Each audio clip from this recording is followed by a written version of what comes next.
নমস্কার, আমি মাম্পি। আমার আরও একটি নতুন ব্লগে আপনাদের অনেক অনেক স্বাগতম। আশা করছি আপনারা ভালো আছেন আর আমরাও অনেক ভালো আছি।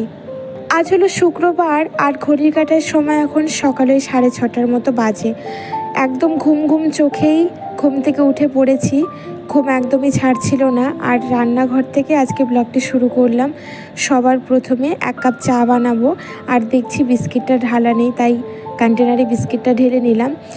একটা ডাব্বাতে পুরো ভর্তি করা বিস্কিট রয়েছে, কিন্তু ওটা মেরি বিস্কিট। আর এই বিস্কিটটা কালকে আমার হাজব্যান্ড এনেছে, টপ গোল্ড। আর এই বিস্কুটটা তো আমি অনেক ভালো খাই, সেই জন্য বিস্কুটটা ঢেলে চা বসালাম। চা দিয়ে বিস্কিট দিয়ে আমি আমার হাজব্যান্ড দুজন মিলে খাবো। তারপরে ছেলে আজকে স্কুলে যাবে, ওর জন্য রান্না বাড়ি টিফিন সব কিছু রেডি করব।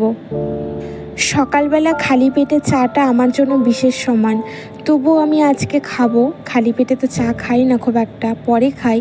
কাল রাত থেকে বৃষ্টি হচ্ছে আমাদের এদিকে প্রচুর ঝমাঝম। সকাল থেকেও দেখছি পুরো আকাশ মেঘলা আর বৃষ্টিও হচ্ছে।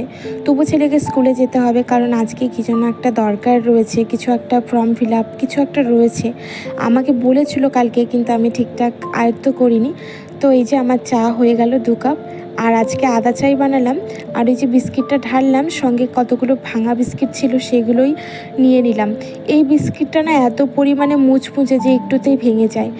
তো চাটা খাওয়ার পরে এবারে ছেলের জন্য রান্নাটা করে ফেলবো। আর ওকে একটু ডাল সেদ্ধ কিছু একটু ভেজে দেবো, সেই দিয়ে ভাতটা খেয়ে যাবে। তো দেখো আমি এখানে আজকে কলাই ডাল রান্না করব বলে ডালটা দিলাম, তার মধ্যে একটু আলুও সেদ্ধ দিয়ে দিয়েছি।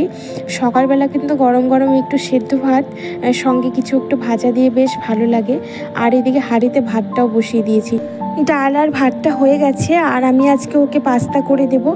ওই চাউমিন, পাস্তা, পরোটা এছাড়া আমার ছেলে টিফিনে কিছুই নিয়ে যেতে চায় না, বড্ড ঝামেলা হয়। একটু সুজি বানিয়ে দিলে যদি খায় তাহলে করে দিতে পারি, কোনো দিন যদি পোহা করে দিই সেটাও ফেরত নিয়ে চলে আসে। কী যে জ্বালা। তো ওই তো পাস্তাটা সেদ্ধ করে নিয়েছি। আর ও ভাতের খাবে বলে বেগুন ভেজে নিয়েছি 2 টুকরো। আর সঙ্গে আমি একটু পাঁপড়ও ভেজে দিলাম। পাঁপড় যদি একটু সকালবেলা ভাজা দিই দুটো তিনটে, তাহলে ও ভালো করে খেয়ে নেয়। আসলে সকালবেলা কিন্তু পাঁপড়টা খাওয়া একদমই উচিত না। তো এই যে পাস্তাটা রান্না হয়ে গেল। আর প্রতিদিনের মতন যেভাবে রান্না করি সেভাবেই রান্না করলাম। তো টিফিন বক্সের মধ্যে দিয়েও দিলাম, প্রচণ্ড গরম ছিল তাই একটু রেখে এবারে বক্সটাকে আটকে দেব। আর সঙ্গে না একটু সন্দেশ দিয়ে দেব। ওই কাজু বরফির মতন এক ধরনের সন্দেশ এনেছিল আমার হাজব্যান্ড গতকালকে, খেতে খুব সুন্দর সন্দেশগুলো। তো টিফিন বক্সে পুড়ে দিয়ে টিফিনটা রেডি করে জলের বোতলটা ভরে দিয়ে এই যে খাবারটা ওকে খাইয়ে দিচ্ছি। আজকে একটু তাড়া হয়ে গেছিলো, ওরও লেট হয়ে যাচ্ছিল আর আমারও লেট হয়ে যাচ্ছিল। ওর পড়া ছিল বলে একটু দেরি হয়ে গেল, তো তাড়াতাড়ি করে আমি খাইয়ে দিলাম। ও নিজেই খেয়ে নেয় এখন, আর ওকে খাইয়ে দিতে হয় না। কিন্তু আজকে আমি ইচ্ছে করে খাইয়ে দিলাম যেন তাড়াতাড়ি খেতে পারে। আর গরম ছিল প্রচণ্ড, ভাত ডাল সব কিছু, ও হয়তো নষ্টই করতো খাবারটা। মাস পড়তে না পড়তেই বেশ কিছু মুদি বাজার আমার বাড়ন্ত হয়ে গেছে। তো আজকে ভাবছি একটু বাজারের দিকে বেরোবো, যদি বৃষ্টি না হয়। আর যদি বৃষ্টি হয় তাহলে তো বেরোনোর কোনো কথাই নেই।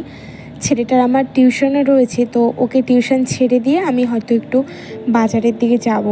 তো ওকে স্কুলে পাঠিয়ে দিলাম, ও স্কুলে বেরিয়ে গেল। বৃষ্টিতেও ঝমাঝম হচ্ছিল, একটু কমেছিল, তবু আমি ওকে রেনকোট পরিয়ে পাঠালাম। যদি ভিজে যায় তাহলে সারাটা বেলা থাকতে পারবে না। আর ফ্রিজে আটা মাখা ছিল, আটা ময়দা একসঙ্গে করে মেখে রেখেছিলাম, সেটা থেকেই পরোটার মতো করে ভেজে নিলাম। আমার হাজব্যান্ড আর আমি ব্রেকফাস্টটা সেরে নেব। আর আমার প্রচণ্ড ক্ষুধা লেগে গেছিলো, শুধু চা খেয়েছি। আর এখন অনেকটাই সময় হয়ে গেছে, প্রায় ওই 9:30টার মতো বাজে। বাসনপত্র মেজে এবারে একটু খাওয়া দাওয়াটা সেরে নিই। সঙ্গে 2টো কাঁচা লঙ্কা নিয়েছি, একটু টমেটো কেচাপ নিলাম, আর লাড্ডু ছিল আর মিষ্টি ছিল, ওটা ঠাকুরের ভোগ। তো খাওয়া দাওয়া সেরে কাপলেটগুলোকে মেজেও নিলাম। আর এবারে ডিম রান্না করব বলে ডিম বের করে রেখেছিলাম, ডিমটা এবার সেদ্ধ বসিয়ে দেব।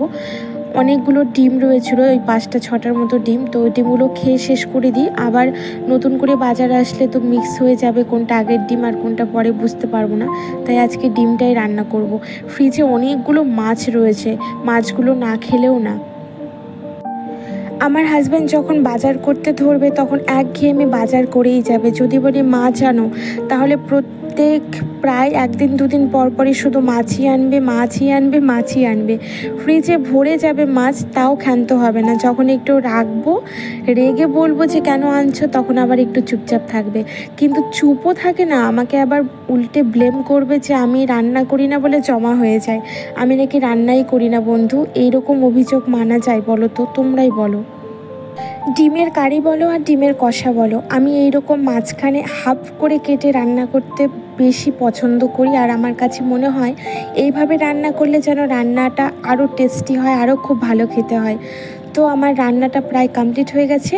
আর সঙ্গে না, বর্ষা বাদলের দিন তো, এই ঝোল মাছ ডিম এসব দিয়ে না খাবার খেতে খুব একটা আমার ভালো লাগে না।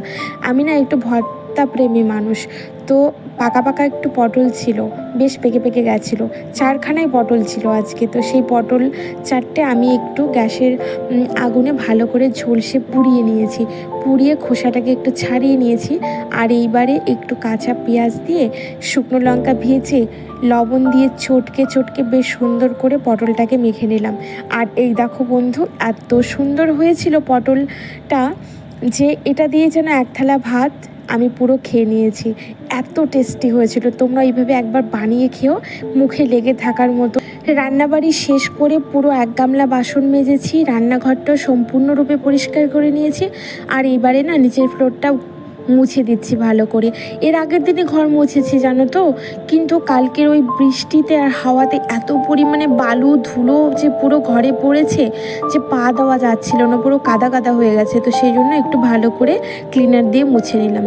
তবে চলো বন্ধু, আজ আসি, কাল আবার আসবো নতুন ভিডিও নিয়ে। তোমরা ভালো থেকো। যদি আমার ভিডিওগুলো ভালো লাগে তাহলে সাবস্ক্রাইব করে পাশে থাকতে পারো। Bye bye.